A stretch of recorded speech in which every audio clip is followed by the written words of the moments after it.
Auto LPG ಅಭಾವದ ಮಧ್ಯ ದರ ಏರಿಕೆ ಬಿಸಿ ಕೂಡ ತಟ್ಟಿದೆ.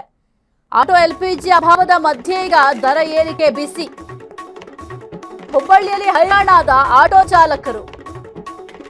ಇಸ್ರೇಲ್ ಇರಾನ್ ಯುದ್ಧದಿಂದ ಆಟೋ ಚಾಲಕರು ಪರದಾಡ್ತಾ ಇದ್ದಾರೆ.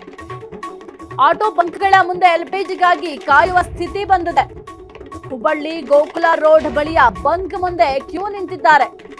ಇಂಡಿಯನ್ ಆಯಿಲ್ ಬಂಕ್ ನಲ್ಲಿ ಲೀಟರ್ ಗ್ಯಾಸ್ಗೆ 135 ರೂಪಾಯಿ. ಕಾಟಾ ಮಾರ್ಕೆಟ್ ಗೋ ಗ್ಯಾಸ್ ಬಂಕ್ ನಲ್ಲಿ 120 ರೂಪಾಯಿ. ಸಮರ್ಪಕ ಆಟೋ ಎಲ್ಪಿಜಿ ಸಿಗದೆ ಸರ್ಕಾರಕ್ಕೆ ಹಿಡಿ ಶಾಪವನ್ನ ಚಾಲಕರು ಹಾಕ್ತಾ ಇದ್ದಾರೆ. ಸದ್ಯಕ್ಕೆ ಇದೊಂದು ದೊಡ್ಡ ಸಮಸ್ಯೆ ಆಗುತ್ತಿದೆ. ಎಲ್ಪಿಜಿ ಸಿಲಿಂಡರ್ ಅನ್ನೋದೇ ಬಹುದೊಡ್ಡ ಸಮಸ್ಯೆ. ಮನೆಯಲ್ಲೂ ಕೂಡ ಈ ಸಿಲಿಂಡರ್ ಅಭಾವಗಳಿದಾವೆ. ಜೊತೆಗೆ ಕಮರ್ಷಿಯಲ್ ಸಿಲಿಂಡರ್ಗಳು ಸಿಗ್ತಾ ಇಲ್ಲ.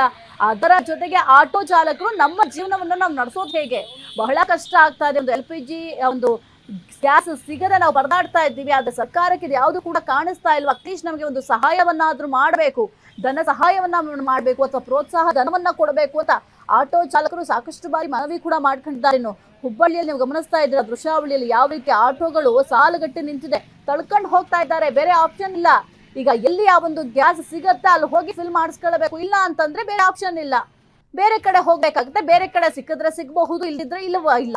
ಆಗ ಏನಾಗಬೇಕು? ಒಂದು ದಿನ ಪೂರ್ತಿ ಆಟೋಗಳು ಹಿಂಗೆ ನಿಂತಲ್ಲೇ ನಿಲ್ಲುತ್ತೆ. ಅಟ್ಲೀಸ್ಟ್ ಒಂದು ದಿನದ ಬಾಡಿಗೆ ಏನಿರುತ್ತೆ, ಬಾಡಿಗೆ ಹೋಗುತ್ತಲ್ಲ, ನಾವೇನು ಮಾಡಬೇಕು ಅಂತ ಈಗ ಚಾಲಕ ಆಕ್ರೋಶವನ್ನ ವ್ಯಕ್ತಪಡಿಸ್ತಾ ಇದ್ದಾರೆ. ಈಗ ಮನೆ ಬಾಡಿಗೆ ಕಟ್ಟಬೇಕಾಗತ್ತೆ ಅಥವಾ ದಿನಸಿ ಪದಾರ್ಥಗಳನ್ನ ತರಬೇಕಾಗತ್ತೆ, ಮಕ್ಕಳ ಸ್ಕೂಲ್ ಫೀಸ್ ಕಟ್ಟಬೇಕು. ಇಷ್ಟೆಲ್ಲ ಸಮಸ್ಯೆಗಳಿದ್ದಾವೆ. ಇಷ್ಟರ ಮಟ್ಟಿಗೆ ಗ್ಯಾಸ್ ಸಮಸ್ಯೆ ಆದ್ರೂ ಕೂಡ ಸರ್ಕಾರ ಯಾಕೆ ಇಷ್ಟು ಕೇರ್ಲೆಸ್ ಮಾಡ್ತಾ ಇದೆ ಅಂತ ಆಕ್ರೋಶವನ್ನು ಕೂಡ ಚಾಲಕರು ವ್ಯಕ್ತಪಡಿಸಿದ್ದಾರೆ. ಕ್ಷಣ ಕ್ಷಣದ ಸುದ್ದಿಗಳಿಗಾಗಿ ಫ್ರೀಡಂ ಟಿವಿ ಸಬ್ಸ್ಕ್ರೈಬ್ ಮಾಡಿ, ಲೈಕ್ ಮಾಡಿ ಹಾಗೂ ಫಾಲೋ ಮಾಡಿ.